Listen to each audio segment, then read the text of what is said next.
Here we have the BMW 335D M Sport Shadow Edition on a 67 plate. Before I start moving around the car, I want to point out from the front of the car that the Shadow Edition will give you this darkened grille and darkened front and rear lights, LED lights of course as well, and slightly different alloy wheels and a different tailpipe, which I'll show you when we're around the back of the car. But otherwise it's a standard 4-door car with dark tinted windows. Let's start off inside the boot and then we can work our way around the rest of the car from there. So as we approach the back of the car and go slightly lower to show you the tailpipes, they are in a dark kind of anthracite colour. That's part of the Shadow Edition. We've got rear sensors on this car and plenty of boot space as well. Okay, so I'm just going to work my way back round to the front of the car and then I'll hop in and run through some controls on the inside. But now that we've done a full circle of the car, you can see that it's in fantastic condition the whole way round. Briefly before I climb in, I think it's well worth seeing the interior from this exterior point of view. As you can see, you get full leather seats. There's a whole host of controls to run through on the dashboard, so let's do that right now.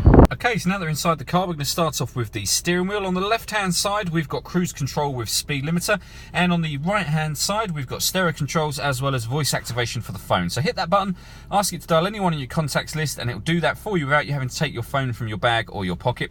You'll also notice we have plus and minus paddles on either side. That is so that we can change gear manually with this automatic gearbox should we wish to. There's a video showing how that works on our Facebook page, which is well worth checking out. Over in the middle here, we have the main screen for the car. If I go back to the main menu, you can see me moving through various menus here. That's all done using BMW's iDrive system, which is this control knob just here. Basically, turn that round, that will take you through the various menus. You can select things, you can move that to the right, left, up or down, or you can just access certain main menus directly from these buttons should you wish to. So what we've got on here, navigation. There's actually a full video showing how the satellite navigation works on our website, which is well worth checking out. You can use voice activation for the satellite navigation the same as you can for the phone, and as it's BMW's professional nav, you get the extra wide screen, so you can either have two separate displays, this split screen system, or you can have one map across the whole entire screen should you wish to, and you can change all of that in the settings on this vehicle. Under radio and media, you'll see this car's got DAB digital radio as well as FM and AM as well. Beyond that, you can listen to music via the CD player. You can stream music wirelessly via a phone, so via Bluetooth audio, and you can connect up auxiliary and USB devices as well should you wish to. And then again, if you press the menu button, we'll be back to the beginning. If I pop the car into reverse while we've got that screen up, you'll see that the reversing, so you get reversing sensors, but you also get a visual guide as well. When you reverse back, you'll get coloured lines coming in here until they get to the point where the car asks you to stop. Makes it very, very easy to park. And as I say, there's a full video on that whole screen and system on our website, which is well worth looking at. Working our way down, we have the CD player, followed by the dual zone climate control. So you can turn up or down the fan speed from here. You can adjust the temperature on the passenger and driver side accordingly. Hit that AC button to turn the air conditioning on or back off again.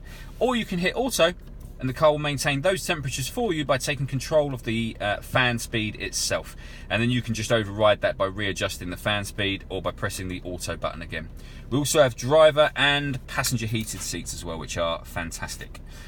We have the fully automatic gearbox. I say the manual mode on this gearbox, there's a button on the side that will release it and take you down to drive. At any point in time, you can shift that across to a manual mode.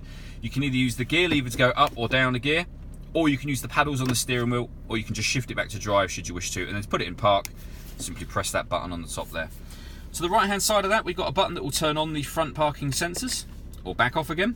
We can turn off traction control, and we can set up the way the car drives. So at the moment we should be in comfort, like the normal mode essentially. If I press sport, the car will then change into sport mode, and it will notify you up there that it's changed, or even into sport plus, which turns off the traction control. But sport mode essentially will make the steering slightly firmer, it will make the accelerator pedal react faster to what you do. And then down into comfort, and eco is the sort of exact opposite really of sport. The whole car becomes a little bit more docile. Finally, we've got BMW's iDrive system, which we've already run through, and in the central armrest we have a USB input. All that leaves me to say is thank you for taking the time to watch this video. If you'd like to come and see the car in person and have a test drive, please feel free to call any of our MJA sites. We'd love to hear from you soon.